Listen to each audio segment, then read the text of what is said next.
Ce credeți? Cum vede comunitatea internațională rezolvarea conflictului Karabahului? În primul rând, bună ziua, bine ați venit în Ambasada României. Sunt bucuros că prima dată, iată, am un interviu în limba română în Armenia. Avem un jurnalist care a studiat în România, ceea ce mă bucură extraordinar de mult, să pot vorbi în limba maternă. Legat de conflictul din Karabah, este un conflict care trenează de foarte mulți ani. Responsabilii internaționali din grupul de la Minsk, în cei 3 copreședinți, fac eforturi constante pentru soluționarea acestei crize. Nu este o problemă ușoară, dar avem diplomați din țări cu foarte multă experiență, cu foarte multă putere în politica mondială și cred că grupul de la Minsk, OSCE-ul și toți actorii majori, inclusiv Uniunea Europeană, vor milita pentru o soluție negociată a crizei din Karabah. Credeți că este pasiv Organizația Națiunilor Unite? Rolul principal îl are grupul de la Minsk în soluționarea conflictului, OSCE-ul.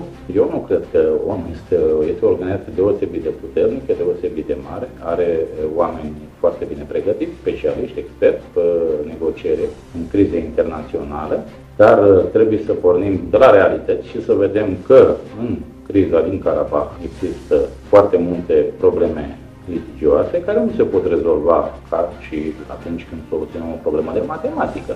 Deci lucrăm cu oameni, lucrăm cu elemente de istorie, lucrăm cu elemente de strategie, de politică și este un subiect asupra căruia deciziile nu se iau peste noapte, se negociază cu una dintre părți, se negociază cu cealaltă din părți, după care se aduc ambele părți la masa tratativelor și continuă discuțiile. Organizația Națiunilor este foarte activă, este foarte puternică, repet, dar are un rol limitat în această criză. Aici rolul principal revine copreședinților grupului de la Minsk, ambasadorii din Statele Unite, Franța și Federația Rusă. Ei au un rol determinant, cunosc problema foarte bine. Știți că trebuia să alegem ori partea Rusiei, ori partea Europei. Credeți că Armenia a făcut un pas corect și credeți că o să aderăm la Uniunea Vamală? Rolul meu nu este de a da note conducerii armene.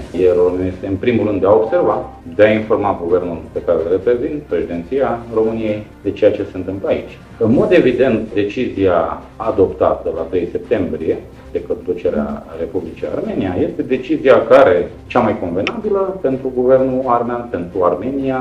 De ce a spus că Armenia trebuie să întoarcă în teritoriile Karabahului? Eu nu îl reprezint nici pe Orlic, nici grupul de la Minsk. Este o declarație pe care a făcut-o ambasadorul Orlic și pe care practic eu nu o pot comenta. Este implicat în proces și evident ambasadorul Orlic răspunde pentru ceea ce spune. Care credeți că este rezolvarea acestui conflict? Va avea loc o rezolvare pacifică? Absolut. Care este modalitatea? Fiind diplomat de carieră cu 24 de ani de diplomație în spate, sunt suporterul unei soluții negociate, în mod evident. Deci nu putem vorbi de o soluție militară.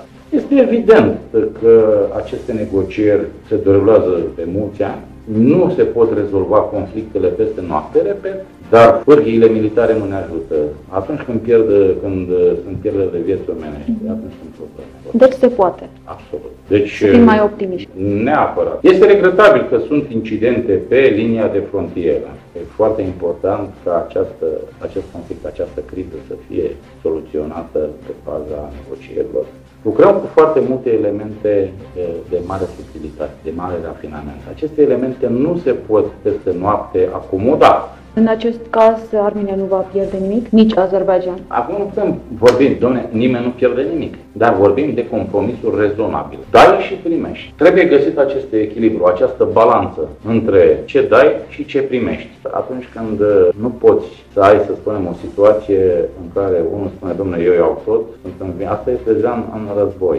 Haideți să vorbim despre cooperarea între România și Armenia. Cum este situația? Diaspora armeană din România este cea mai veche diasporă din lume. Primii armeni care s-au stabilit peste frontare, peste granițele Armeniei, s-au dus în România. Asta nu este întâmplător, deci acum 150 de ani. Acum 2 ani am salvat la Hagi Gadar, o mănăstire din România, din județul Suceava, 500 de ani de când a fost construită acea mănăstire.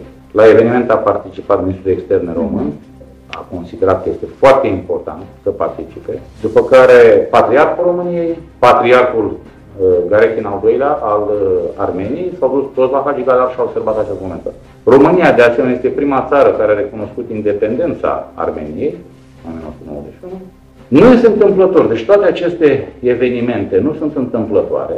Ele relevă, practic, o adâncă prețuire pe care guvernul actual și toate guvernele României de până acum, populația României le arată către Armenia și către diaspora armeană din România.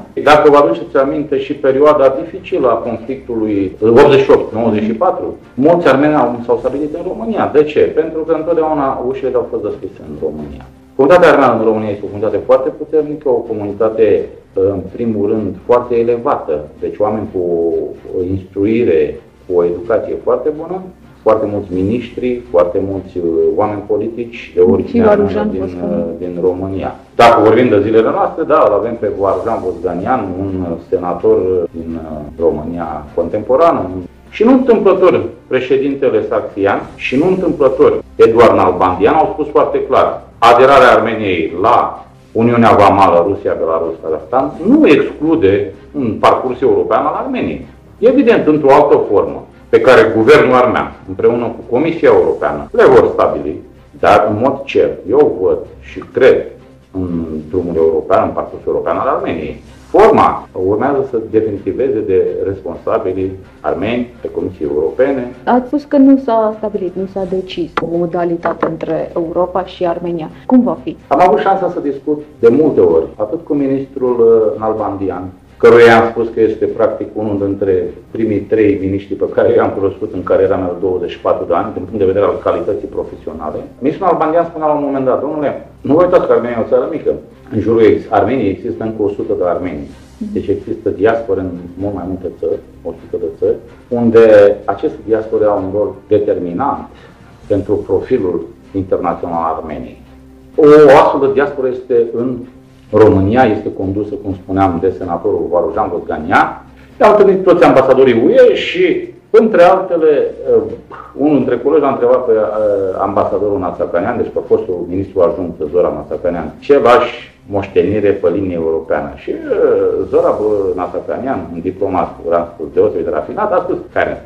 Fostul ambasador de la New York. Las 3 dosare în birou la mine, sunt practic dosare de negociere a acordului de asociere al Armeniei la Uniunea Europeană. E evident că sunt aspecte care acum Armenia aderând la Uniunea Vamală nu mai sunt compatibile cu acel proiect de acord de asociere, dar în acel proiect de acord de asociere există o serie de alte elemente care pot fi utile dialogului bilateral și cooperării cu Uniunea Europeană. De aceea, eu consider că Armenia are un viitor și în relația cu UE și cu țările membre UE. Deci, apropo, s-a hotărât că se va construi un drum direct între Armenia și România. Când se va îndeplini acest proiect? Există acest proiect. Când vorbim de o cursă directă, vorbim în primul rând de operatori aerieni. În aceasta nu suntem în societatea comunistă sau în care să spunem: domne, deschidem cursă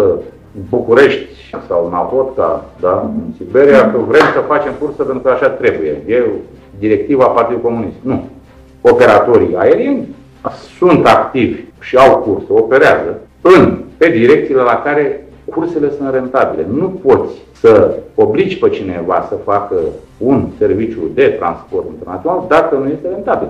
Deci nu putem să obligăm. Evident, acum căutăm să vedem care sunt soluțiile cele mai bune de a rentabiliza o astfel de cursă. Avem pasageri, sunt buni, avem acești pasageri, problema asta este. Evident că eu voi milita și voi încerca să găsim soluții ca prin București armenii din Armenia să meargă mai departe.